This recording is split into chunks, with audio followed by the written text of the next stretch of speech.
Do you think that hip-hop culture was on trial as much as Sean Combs was? Not all. Look, if I didn't say anything, you would interpret it as the hip-hop is fine with his behaviors. There's no one else being vocal. So you would look at it and just say, because that mind your business, or let me not say nothing about nothing, or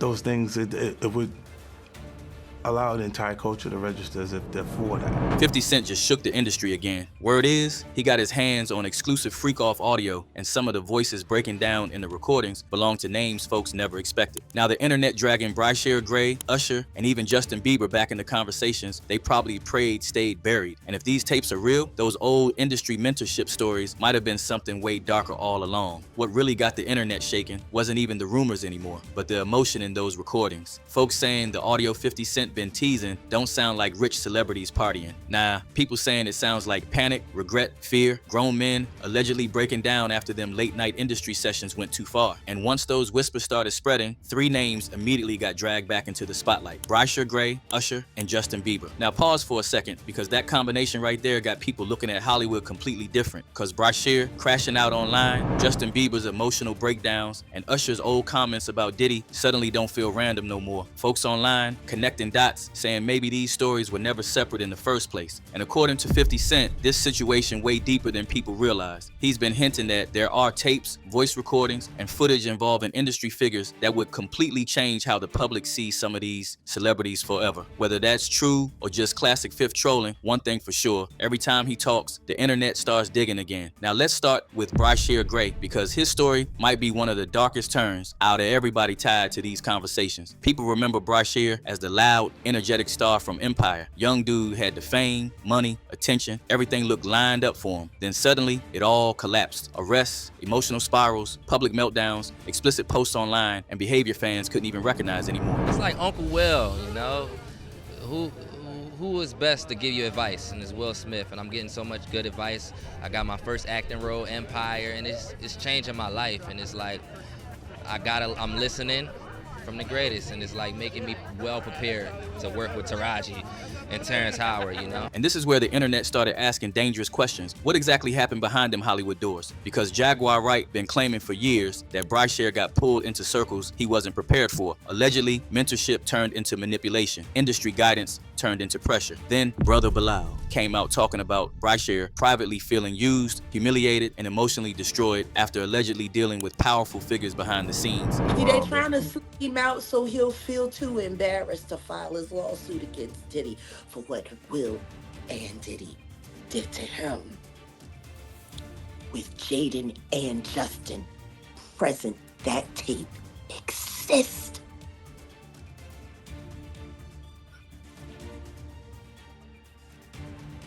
Okay. I really hope none of that baby oil was used on those kids. That would just be in bad taste. Baby oil on babies. You can't say that the flavor camp was sponsored by Johnson & Johnson. You just come on, man. Come on. Starting to sound that way, ain't it? No.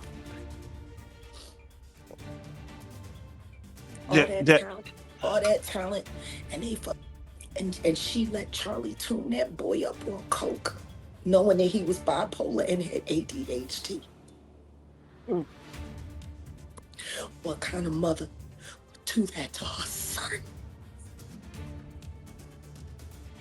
Turn him into a problem so you could pretend to be something more than what you are, which is nothing more than a Philly whore.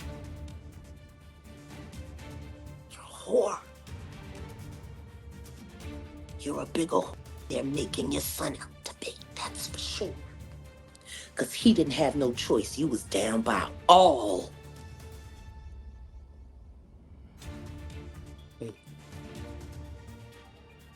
I'm sorry. The Bryshere conversation for me. It's a damn mess. It's no other way to put it. This dude is going crazy, right? He's out there allegedly with male. He's trailer. He's acting psychotic, right? The same thing he's doing now. Beyond that. But this is why a show is going on, right? So I'm like, So I pulled him to the side, right? And I said, listen, I'm here to help you and so forth and so on. So he was like, all right, I feel that. He said, everybody on the set know you. Everybody seem like they love you. Okay. I want to love you because everybody else love you. I said, if that's what you want to do, then do it. But he kept acting up. And then one day I said, what the F is wrong with you? And he was like, you know. He said, you know Will me. You know Diddy made me. You know what's going on. You know Charlie made me. And I said, I have no idea what's going on. I have no idea. So he crying, no blood is coming from his nose. Yes, you do. Yes, you do. Now, none of that's officially proven, but what made people uncomfortable was how Bryshere's public unraveling seemed to match the rumors people kept whispering about. And once folks started hearing about these alleged freak-off audios 50 supposedly sitting on, people instantly circled Bryshere's name back into the conversation. Cause think about it, why do so many young stars around these same industry spaces end up spiraling the exact same way? That's the question people can't stop asking. Then comes Usher. And this part right here really got folks side-eyeing old interviews differently. Cause years ago, Usher openly admitted he lived with Diddy as a young teenager. Back then, people laughed it off like some funny mentorship story. But now, them clips aged different, especially when Usher said he would never let his own children experience what he experienced. And I lived with Sean Puffy Combs for a year. That's the crazy thing. Now, that was L.A. Reid's idea, right? We're sending you over to something called Puffy Flavor Camp. There you go. To learn Flavor Camp. Yeah, Flavor that's Camp. what it was called. And you're going to go to Puff Daddy's. He's going In the 90s, do you understand what that's like? Puffy's place was like just filled with like nonstop, right? No, not really. I Come mean, on. but hey, it was curious. I got a chance to see some things. You're a dad now. Would you ever send your kid to Puffy Camp? Hell no. Now hold on, what exactly did he mean by that? Because the internet immediately started replaying that line once Diddy's legal problems exploded. Folks started wondering if Usher was quietly warning people this whole time without fully saying it out loud. One user wrote, him answering hell no to the question at the end tells me everything I need to know about what Usher experienced. Then another comment, 13 sent to live with a 21-year-old and the 21-year-old is okay with that? The music business is creepy, and it gets even deeper when you realize Usher later became the bridge between Diddy and Justin Bieber. That's where the conversation really starts getting uncomfortable, because Justin was only 13 when he got introduced into that environment. Fresh-faced kid from Canada, thrown into rooms with some of the biggest names in entertainment before he was even old enough to fully understand what fame really was. Then those old clips resurfaced of Diddy talking about spending 48 hours with Bieber alone, saying what they were doing couldn't be discussed publicly because it was every young person's dream. At the time, folks brushed it off as jokes. Now, not so much. So check this out, yo. Justin, you ever seen the movie 48 Hours? Right now, he's having 48 hours with Diddy, him and his boy. They're having the times of their lives, like, you know, where we hanging out and what we doing. We can't really disclose, but it's definitely a 15-year-old's dream. You know, I have been given custody of him. You know, he signed to Usher. I'm signed to Usher. I had legal guardianship of Usher when you know he did his first album. I did Usher's first album. I don't have legal guardianship of him, but for the next 48 hours, he's with me. So yeah, and we gonna go full crazy. Going Crazy. Especially after watching Bieber spend years looking emotionally drained, overwhelmed, and completely disconnected from the people around him. And this is where people started connecting the emotional dots. Cause Justin, crying during interviews, talking about betrayal, isolation, and wanting to protect Billie Eilish, suddenly started sounding less like celebrity stress and more like somebody carrying trauma they never fully addressed. It was hard for me being that young and being in the industry and not knowing where to turn, and everyone, you know, telling me they love me and, you know, just turn their back on you. I just want to protect her, you know? I don't want her to go through anything I wouldn't wish that upon anybody. Yeah, if she ever needs me, I'm just a call away. One of the biggest rehooks in this whole situation is this. Why do so many people connected to these circles end up broken emotionally later? Seriously, Bryshere spirals. Bieber isolates himself. YK Osiris publicly talks about feeling empty and lost. Aaron Carter spoke about dark industry experiences before his passing. I just want to die. That's what I want to do. I want to die. That's what I want to do. I want to crash out right now and just like this like life. I swear to God. It is, man. This industry, what you think it is. Don't let these people fool you, man. Before in this social media, I'm gonna give y'all a little background of me, man. Like, my life is not perfect, man. Don't think because I'm on Instagram showing this, showing that, I don't got a perfect life either. And I want you to understand that just because all these rappers show all this money and show all this fame, don't think their life is good. It's not. These people are always faking and let you know that this is not what y'all want. Do something that's low key. Do something that can help you out, other than being a target or a flashy. Cause God can take this away from you real quick, and it's not a blessing from God. And I tell people that 24/7, this is the devil's game. You see, I'm gonna tell you something. They always want you to, you know what these rappers, all these singers, all these big rappers y'all look up to? They always tell you what the good part about, but they never tell you what the bad part. And that's crazy, man.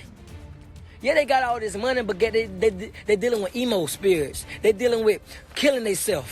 They dealing with, man, come on, man. I go on my Twitter and I see people saying, you look like you have AIDS, you should go die. I don't understand how I dedicated 22 years of my life to my fans, and now they turn on me. Do you regret ever getting involved in... I didn't have a choice. It got bad when I was about 15 years old, because when I did MTV Cribs, the day that I had to go show off that house, my mom and my dad told me, we're getting a divorce, but you still have to go do this. I had to go show off all the stuff my whole life that was going to be taken away from me. YK's experience got the online community talking loud. One user got emotional. I feel like a lot of artists that feel like this, but are too scared to speak up. Even Orlando Brown claimed people in Hollywood get pushed into situations they can't mentally recover from. At some point, folks stopped looking at these stories individually and started seeing a pattern. And right in the middle of all this sits Diddy's longtime inner circle, which brings us to French Montana. Now, French, trying to distance himself from this entire situation, got the internet looking at him crazy, because for years, French and Diddy moved like inseparable brothers. Same parties, vacations, same energy, and late night industry vibes.